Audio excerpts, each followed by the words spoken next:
अंसार अब्बासी साहब ने आज एक स्टोरी दी है।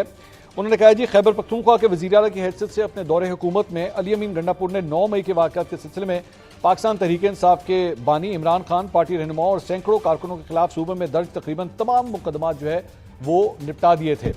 पीटीआई के सेक्रेटरी इत्तलात शेख वकास अकरम के मुताबिक खैबर पख्तूनख्वा में पीटीआई कारकुनों के खिलाफ 9 मई 2023 के एहतजाज के सिलसिले में 319 केसेस दर्ज किए गए।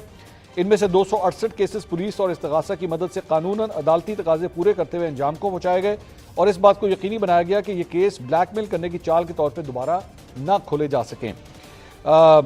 शेख वकास अकरम के मुताबिक सियासी बुनियादों पर बनाए गए केसेस कानूनी तकाजों के जरिए निपटाकर गंडापुर ने शानदार काम किया और पीटीआई की खिदमत की है। उन्होंने मजीद कहा कि 51 केसेस ऐसे हैं जो अब तक प्रोसेस में हैं, क्योंकि मुल्ज़िमान गैर हाजिर हैं, ताहम ये भी जो है वो जल्द निपटा दिए जाएंगे। तो गंडापुर साहब के हवाले से जो है वो मतलब पीटीआई के कारकुनों को उन्होंने किस तरह सपोर्ट किया, अंसार अब्बासी साहब जो है वो इस खबर में तफसीलात से आगाह कर रहे थे।